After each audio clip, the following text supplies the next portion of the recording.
A parábola das 10 virgens é considerada pelos especialistas a parábola mais difícil de Jesus devido ao seu grande número de incongruências. Por exemplo, não poderíamos dizer que a atitude das ditas virgens prudentes é pura mesquinharia, porque elas não querem dividir o óleo com as suas amigas. Onde fica a caridade cristã? Que sentido há em sair à compra em plena meia-noite, onde todo o mercado está fechado? E por que levar óleo de reserva? E por que levar a luz acesa numa sala de banquete que se supõe que já deveria estar iluminada? Ninguém leva lâmpada do exterior para iluminar uma sala de banquete. E por que o esposo chega tarde? Se é o interesse dele, ele devia ser o primeiro a chegar na festa. E outra coisa, não é costume da época que um cortejo de virgens acompanhe o noivo. O noivo é acompanhado pelos seus amigos, que cantam e tocam instrumentos musicais. Por que aparece o cortejo das virgens, mas não aparece a esposa? Por que a parábola termina falando da necessidade da vigilância, se ambas o grupo de virgens dorme, tanto as prudentes como as tolas? Por que o esposo se nega a abrir a porta para as retardatárias? Onde fica mais uma vez a caridade cristã e a tolerância?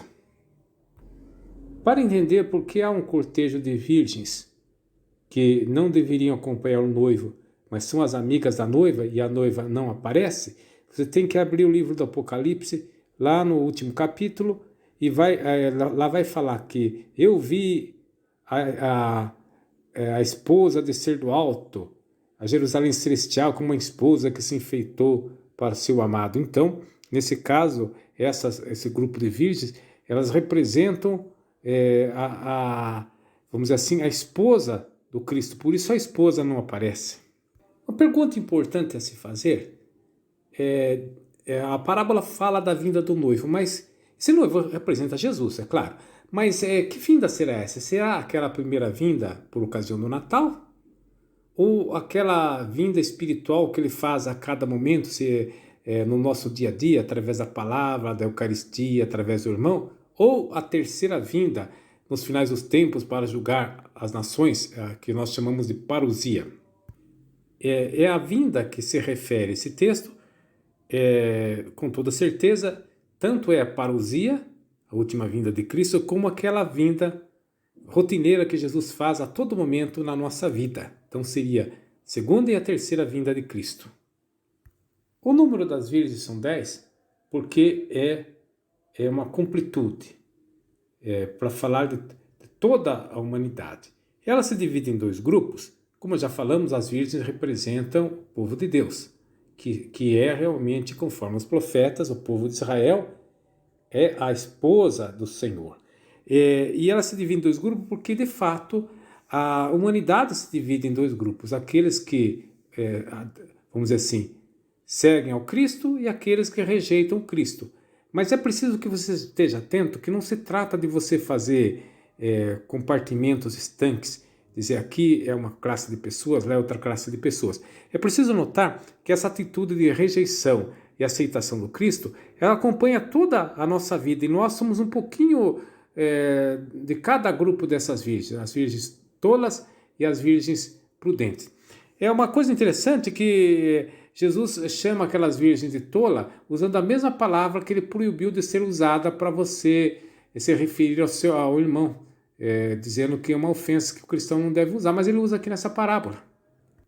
O único detalhe que separa esses 2 grupos de virgem é que uma, além das lâmpadas, levam o óleo. Tradicionalmente, a lâmpada simboliza a fé, o óleo simboliza a caridade. Então, que o cristão deve cultivar a fé e a caridade. As 2 formas de amor, amor a Deus e amor ao próximo, que nós já vimos na leitura do domingo passado. Mas qual é a grande tolice do texto? A grande idiotice do texto é sair à meia-noite para comprar óleo. Por quê? Porque o esposo é Jesus. Jesus é a luz verdadeira que ilumina toda a humanidade. É a luz que vem do alto. Então, de maneira que no Apocalipse diz que ele é um verdadeiro sol, ele é a verdadeira luz. Então não tem o menor sentido de ir em encontro dele com lamparinas fajutas, quando se está diante da plenitude da luz. Uma outra parábola que corre no final do Sermão da Montanha, a do construtor tolo que edificou a sua casa no terreno, na areia, que depois ela não teve solidez, ela é interessante invocarmos aqui, porque vai falar da vigilância, vai falar da salvação, e não aquele que diz Senhor, Senhor que será salvo, mas aquele que põe em prática a palavra de Deus.